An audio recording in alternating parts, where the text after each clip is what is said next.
प्रिय विद्यार्थियों, आज की ऑनलाइन कक्षा में पुनः स्वागत है।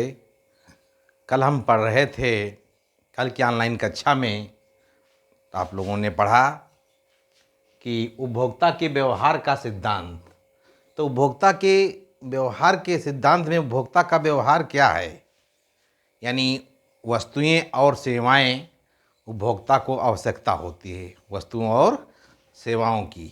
तो वस्तुओं और सेवाएं ये कैसे मिलती हैं?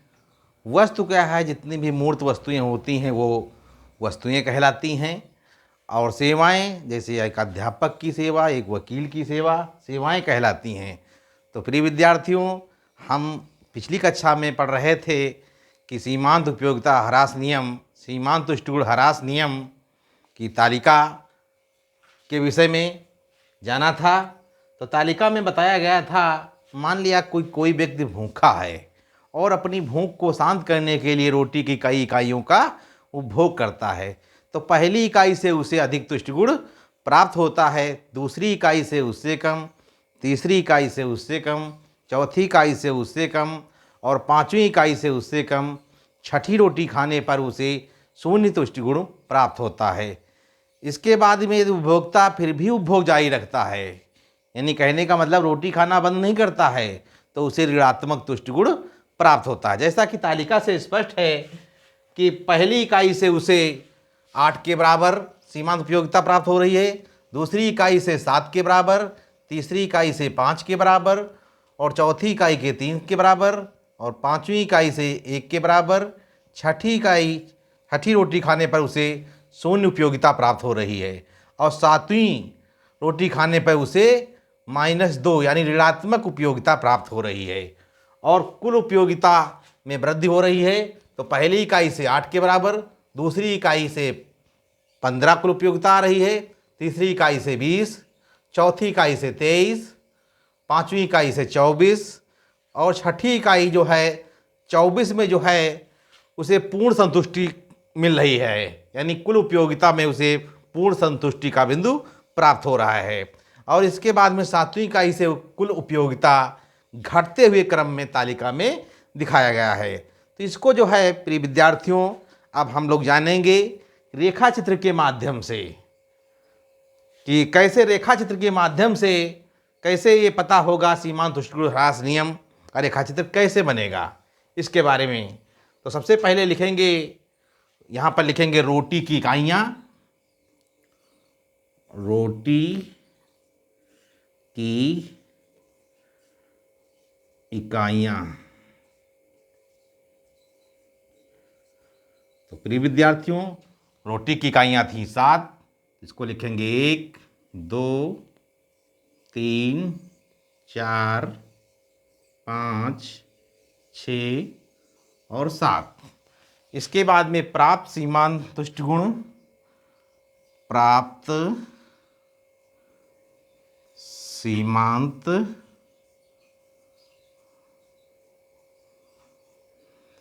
उपयोगिता,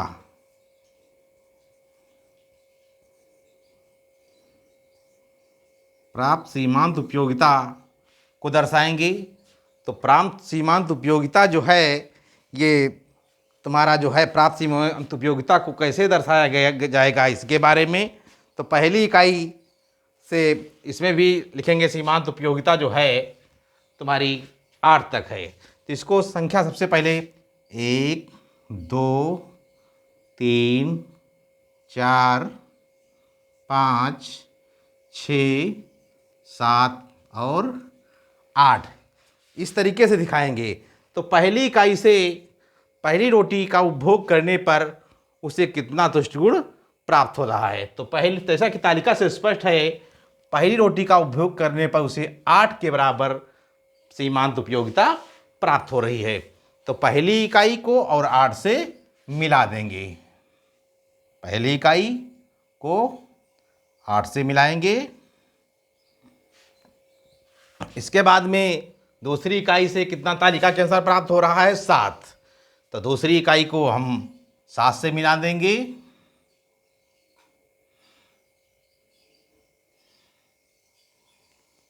दूसरी इकाई को 7 से मिला देंगे।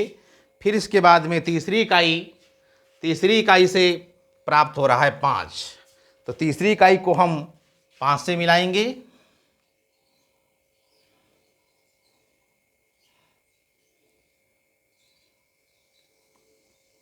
तीसरी इकाई को 5 से मिला देंगे और चौथी इकाई से 3 प्राप्त हो रहा है, तो चौथी इकाई को 3 से मिलाएंगे।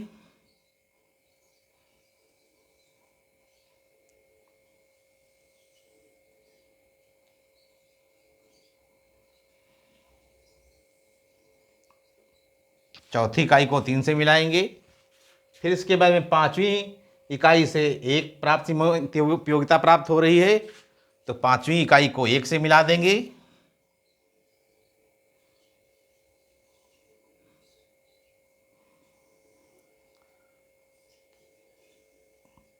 पांचवी इकाई को 1 से मिला देंगे और छठी से फिर 0 प्राप्त हो रहा है, तो छठी जो है ये यहाँ पर 0 बिंदु आ जाएगा। इसके बाद में सातवीं से फिर -2, तो सातवीं से -2 के सामने निशान लगाएंगे। यहाँ पर सातवीं को जो है -2 के सामने निशान लगाएंगे। तो यहाँ पर जो है एक रेखा खींचेंगे इन बिंदुओं को मिलाते हुए।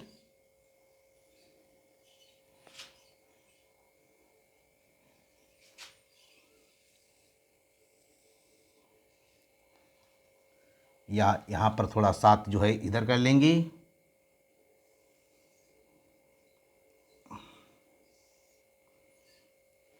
और ये 7 जो है जो इधर हम करेंगे, इसको जो है एक छायांकित भाग बना देंगे ताकि पता चले कि इसमें ऋणात्मक तुष्टिगुण प्राप्त हो रहा है।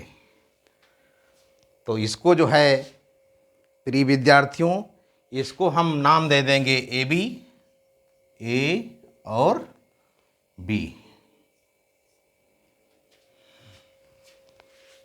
तो इस रेखा चित्र से स्पष्ट है कि पहली इकाई से उसे अधिक तुष्टिगुण, फिर इसके बाद में सीमांत तुष्टिगुण घटने लगता है। तो यहाँ पे लिखेंगे घटता हुआ सीमांत तुष्टिगुण, घटता हुआ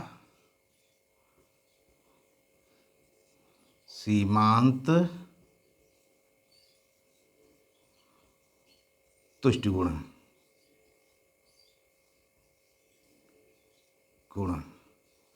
घटता हुआ सीमांत तुष्टिगुण। और यहाँ इसको यहाँ पे लिख देंगे शून्यात्मक तुष्टिगुण।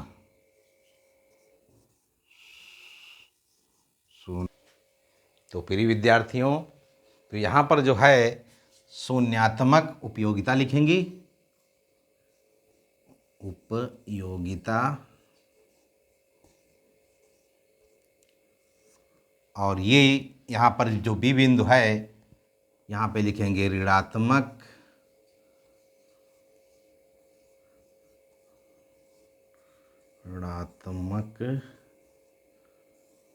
उपयोगिता।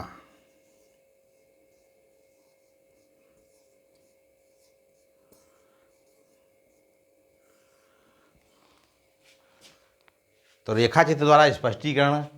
उपयुक्त रेखा चित्र में OX अक्ष पर रोटी की इकाइयाँ तथा OY अक्ष पर प्राप्त सीमांत तुष्टिगुण या सीमांत उपयोगिता को दर्शाया गया है।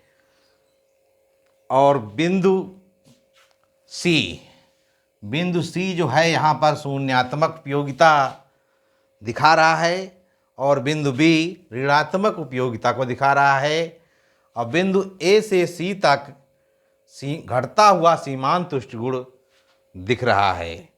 तो प्रिय विद्यार्थियों, आपने रेखा चित्र के द्वारा जाना। इसके बाद में फिर जान लेते हैं कि सीमांत तुष्टिगुण ह्रास नियम की मान्यताएं क्या हैं। तो मान्यताओं को जानेंगे कि मान्यताएं क्या हैं। तो इसको पहले हम मिटा लेंगे विद्यार्थियों, जानेंगे फिर सीमांत तुष्टिगुण ह्रास नियम की मान्यताएं क्या हैं। तो मान्यताओं में सबसे पहले जो है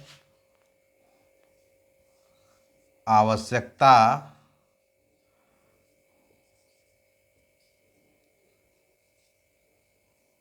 आवश्यकता एक वस्तु की होना,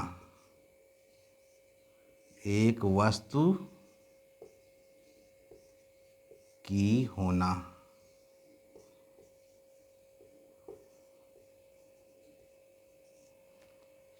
सीमांत तुष्टिगुण ह्रास नियम को लागू करने के लिए आवश्यकता एक ही वस्तु की होनी चाहिए, तभी ये नियम लागू होगा।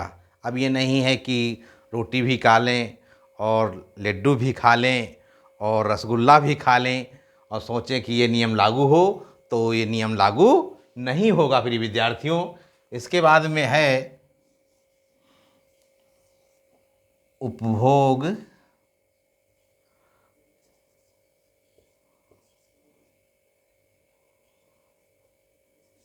उपभोग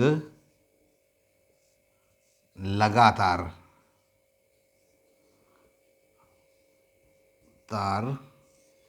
होना।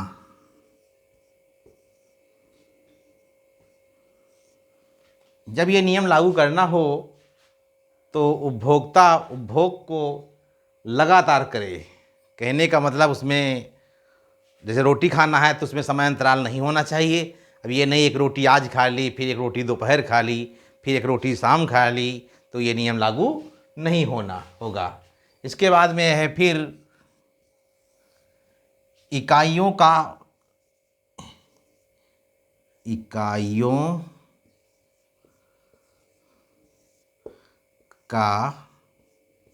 बहुत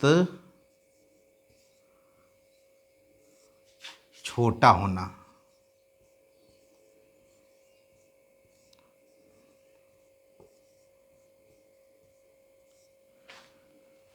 इकाइयाँ अगर बहुत छोटी होंगी तो ये नियम लागू नहीं होगा। तो इकाइयों का बहुत अधिक छोटा नहीं होना चाहिए। इसके बाद में फिर चौथा है उपभोक्ता की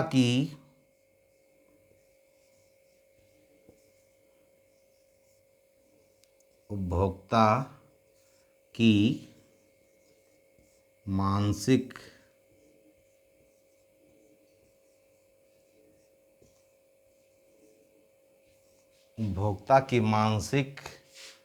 स्थिति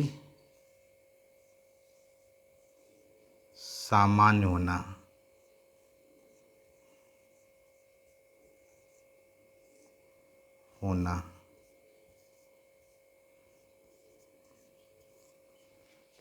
तो प्रिय विद्यार्थियों, उपभोक्ता की मानसिक स्थिति समान होना चाहिए। वो किसी प्रकार का नशीले पदार्थों का सेवन नहीं करना चाहिए। अगर वो नशीले पदार्थों का सेवन करके इस नियम को सोचे कि लागू हो, तो ये नियम लागू नहीं होगा। तो ये थी प्रिय विद्यार्थियों नियम की मान्यताएं। इसके बाद में इस नियम के अपवाद क्या हैं। जैसे अब इसके बाद में लिखेंगे नियम के अपवाद, हेडिंग डालेंगे अपवाद। अब नियम के अपवाद क्या हैं, तो नियम के अपवादों को जान लेते हैं। तो सबसे पहले है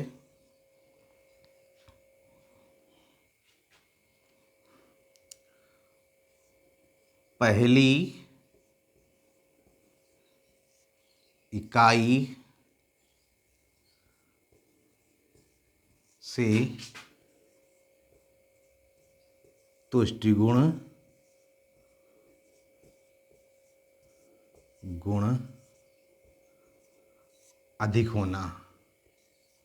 अधिक मिलना।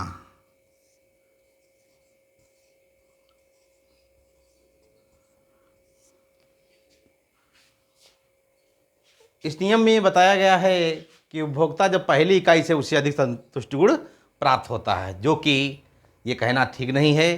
पहली इकाई से अधिक संतुष्टि नहीं मिल सकती, इस नियम का अपवाद है। अगला अपवाद क्या है, अच्छी कविता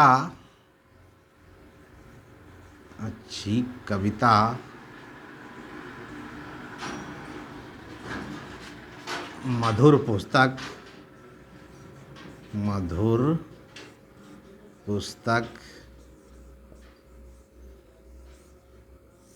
पढ़ने का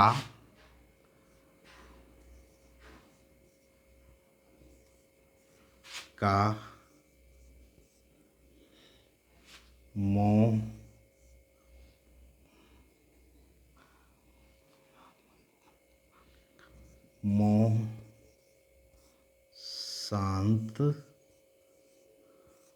न होना।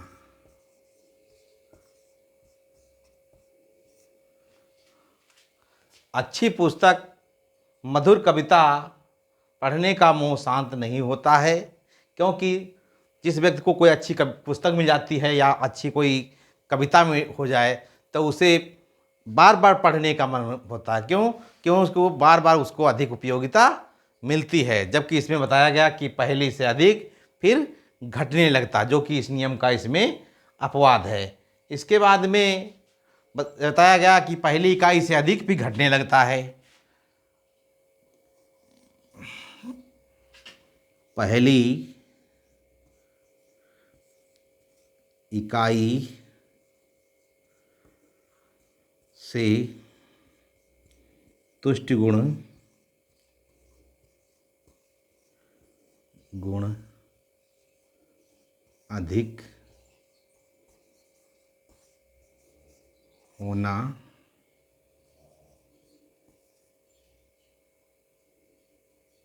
अधिक होना फिर घटने लगना।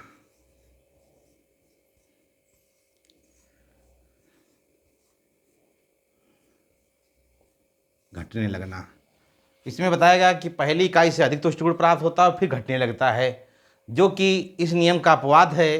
जैसे कहा जाए, जिस व्यक्ति के पास जितनी अधिक मुद्रा होगी वो व्यक्ति उतना ही अधिक शक्तिशाली माना जाता है, तो उस पर यह नियम लागू नहीं होगा। इस तरीके से उपभोक्ता के जैसे कहा जाए टेलीफोन के कनेक्शनों में जितनी अधिक कनेक्शन होंगे उतने ही अधिक उपयोगिता होगी। तो इस नियम का ये अपवाद है। अगला अपवाद क्या है प्रिय विद्यार्थियों, जानेंगे कि उपभोक्ता की प्रारंभिक अवस्था में ये नियम लागू नहीं होता। तो उपभोक्ता की प्रारंभिक अवस्था में ये नियम लागू नहीं होता, तो इस नियम का जो कि अपवाद है। तो प्रिय विद्यार्थियों, उम्मीद करते हैं कि आप लोग ऑनलाइन कक्षाओं का आनंद उठा रहे होंगे। हमारे चैनल को सर्च कैसे करेंगे? तो सबसे पहले YouTube पर जाइए, अंग्रेजी के कैपिटल अक्षरों में लिखिए रामचंद्र सर इकोनॉमिक्स टीचर, और हमारे वीडियो उपलब्ध होने लगेंगे, मिल जाएंगे। और हमारे वीडियो को सब्सक्राइब करिए और वीडियो उपलब्ध होने लगेंगे। तो प्रिय विद्यार्थियों, हम यही कोशिश करते हैं कि आपको वीडियो बहुत ही पसंद आ रहे होंगे। आप लोग मन लगा करके पढ़ाई करें, तभी जीवन का आनंद मिलेगा। धन्यवाद।